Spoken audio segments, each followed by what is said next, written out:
Alright, people, it is Tuesday, and today it is my refereeing show. So, today I'm going to be announcing the match official appointments for this weekend's games, and I'm going to be talking about some of the VAR decisions that happened at the weekend. So, there is quite a bit to talk about. There wasn't VAR, had to be used in all games, really. Most of the decisions were practically correct.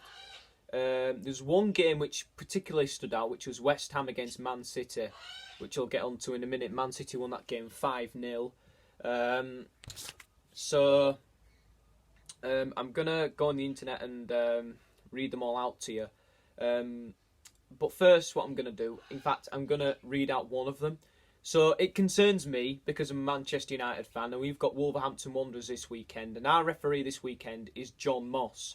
That is on Monday's game. John Moss, the last two games we've had him have been 2-0 defeat. So we have a decent record under John Moss, really. But the last two games we've had him, we've lost 2-0. So obviously not. We lost 2-0 to Arsenal, and then he gave a bit of a penalty which was harsh, and then he gave a penalty which wasn't a penalty in the game against Cardiff on the last day of the season. We lost that game 2-0.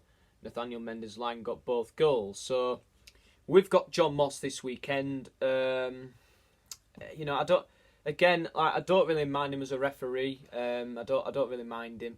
He refereed Crystal Palace against Everton. He's the only ref to show a red card this season, which was to Morgan Schneiderlin against Crystal Palace for Everton. So yeah, that was Morgan Schneiderlin received 2 bookable offences in that game. Right, so the match official appointments, we'll forget about that Wolves game because that's not important anymore. I've just said it. So we're going to start from the top. So I've got friends who are like Arsenal supporters. I've got some friends from like other clubs as well, Everton as well, and Liverpool. So this is the match official appointment. So Arsenal against Burnley. Oh God, Arsenal fans, you're not gonna like this. It's Mike Dean who's in charge, in case you didn't know. It's a BT Sport kickoff. It's a BT Sport game. It's live on BT Sport. That's what I mean, and it's a 12:30 kickoff. And it's back-to-back BT Sport games for Mike Dean. He refereed the West Ham Man City game last week and is in charge of this one at the weekend between Arsenal and Burnley. This one finished 3-1 to Arsenal on both occasions last season. His assistant is Darren Cann, is an experienced official, and Dan Robertson, who's I think he's a new linesman. I'm not really particularly familiar with the linesman, so the referee's assistant, so please bear with me. He's got the fourth official, Peter Banks. He's a newly promoted referee from the Championship. He's got Chris Kavanagh as VAR, and he's got Andy Halliday as the assistant VAR for this one. So Aston Villa against Bournemouth will be refereed by Martin Atkinson, one of the top referees in England. He will be in charge at Villa Park ahead of this one. He's got Lee Betts and Nick Hopton as his assistants, and James Linnington as the fourth official, and the VAR for this one is John Moss. Brighton against West Ham United will be refereed by Anthony Taylor, who was referee of Man United's 4-0 win over Chelsea on Sunday. His assistants are Gary Bezic and Adam Nunn. His fourth official is Keith Stroud. He's a referee from the Championship. He's refereed a couple of Premier League games, but not many. And his VAR is Darren Bond. And the assistant VAR is Ian Hussin. For Everton against Watford, the referee for that game in the Marco Silva derby is Lee Mason. He's got his assistants Matthew Wilkes and Mark Scholes, Scott Oldham as the fourth official, and Kevin Friend as the VAR. Norwich against Newcastle. I've got a Norwich friend and a Newcastle friend as well on YouTube. So the referee for that one is Stuart Atwell. His assistants, I can't really read this, Konstantin Hatzidakis, whatever. I can't really read it. And Derek Eaton. He's got his fourth official as Tom Neild. The VAR is Simon Hooper. Southampton against Liverpool. Sorry if it's a bit bright. The sun's out. Southampton against Liverpool will be refereed by Andre Mariner. His assistants are Scott Ledger and Simon Long. His fourth official is John Brooks with Craig Pawson as the VAR. Man City against Spurs. The big game of the weekend is going to be refereed by Michael Oliver, who refereed the game which was won 1-0 by Man City at the Etihad last year. He's got Stuart Burt and Steve Bennett as his assistants. He's got Paul Tierney as the fourth official and Graham Scott as the VAR. On to Sunday's game. It's Sheffield United against Crystal Palace. David Coote. I've heard of him before. He's refereed in the Premier League before. I don't think he's refereed a televised Premier League game yet, so I think this is the first one for him. So David Coote will referee the Sheffield United Crystal Palace game. His assistants are Daniel Cook and Harry Leonard, and fourth official is John Brooks, and his VAR is Martin Atkinson. Chelsea against Leicester City will be refereed by Graham Scott. His assistants are Ian Hussin and Richard West. Oliver Langford is the fourth official. Mike Dean is the VAR. And then Monday's game, obviously, I said at the beginning of the video, John Moss is in charge of Wolverhampton Wanderers against Man United. His assistants are Mark Perry and Eddie Smart. His fourth official is Andy Madley. Bobby Madley's brother. VAR is Paul Tierney. So that is the match official appointments for that one. In case you didn't know, in case you're interested.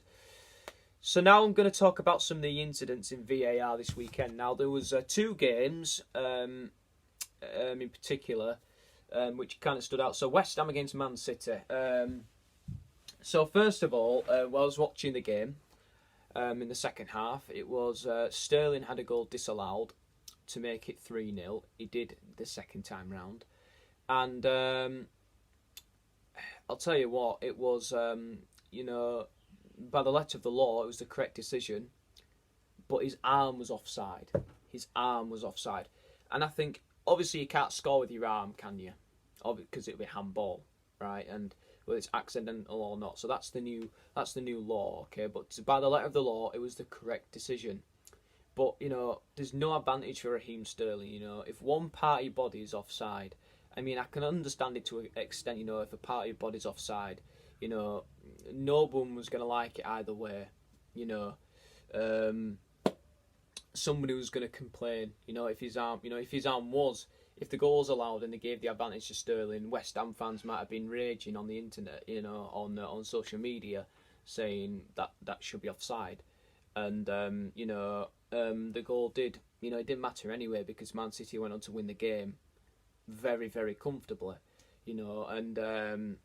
so yeah, I do think that one is something that needs to be sorted out. The next incident, was the next one was the goal that was allowed. That was the correct call. So I don't think there's anything. I can't remember. I think the next incident I was thinking of was the big one. So it was the penalty. So obviously the goalkeepers, Fabianski, he's not allowed to come off his line, and he did come off his line when Aguero missed the penalty. I thought it was for that, but it was because Mike Dean had said that Declan Rice had come into Declan Rice had come into the penalty area while the penalty kick was being taken. So VAR decided that the penalty should be retaken, and then Aguero scored. So yeah, that's what happened in that incident. So there was a goal that did stand as well. So that there was a big delay. So yeah, obviously the delays are going to take the emotion out of the game. I watched a couple of the games I watched. It was Spurs against Aston Villa and Man United against Chelsea. VAR was perfectly used in both games. There was a potential red card in the Spurs Aston Villa game, which was John McGinn on Walker Peters. No red card, no problem. The next one was United against Chelsea. There was two incidents. There was the check to a penalty which was a penalty, which the referee gave. And the next one was the next incident was a red card for Tammy Abraham, possibly, but he got a yellow card. And ref had a good game, as I said in my review after the Chelsea game. So good stuff, really. So Frank Lampard's first game as Chelsea manager didn't go well, obviously. For him. But obviously I'm talking about VAR here, not talking about Frank Lampard. Don't even know where that came from. So the next game we're going to talk about is Leicester City versus Wolverhampton Wanderers. Leicester against Wolves, so it was a 0-0 draw. I expected it. I thought it was going to be a draw, but I didn't think it would be 0-0. I thought there'd be goals in it. But obviously there was a goal disallowed for handball. And again, to the letter of the law was correct. I mean, the goal that was disallowed was correct. Because Willy Boly, it's unfortunate. It was accidental. He created the chance. If a goal is scored or a chance is created with the arm, then you get penalised for handball, and the goal should not stand. And Wolves were really unhappy with it. And Phil Neville, who I admire a lot, he's on my training sessions on FIFA 13. It's the Phil Neville show tomorrow. He said there's no point arguing. There's no point arguing. And I saw some pictures at the end of the Wolves players surrounding the referee, which I thought, and I think the referees, they're never, it's never going to be easy for referees. Never.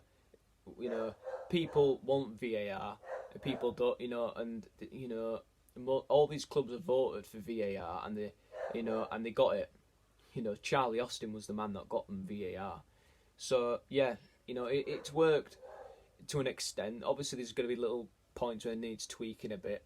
There was another incident as well this weekend when at half time, before the second half started, the referee's assistant had his microphone attached around his arm broken. So they had to go and get one, so they couldn't really communicate, and there was a big delay, and there was, the fans are booing and stuff, so obviously there's little tweaking parts that need to be sorted out, it's going to be interesting how VAR comes across this season, but yeah, to the letter of the law, most of the decisions this weekend were correct. There was only about 2 games where there was 2 major incidents. Obviously, the West Ham City game and that Leicester Wolves game, where Dendonker's goal was disallowed. So, yeah, that was those are the big incidents, and those are the match official appointments for this weekend. So, yeah, I'm hoping this weekend that United can get another good win this weekend as well. Tomorrow's the Phil Neville show, and then Thursday I'm going to do my Premier League predictions for this weekend's games. And then on Friday I'll do a preview of the Wolves versus United game, and we'll see what goes on from there. So peace out, guys, love you all, and I will see you tomorrow. Goodbye.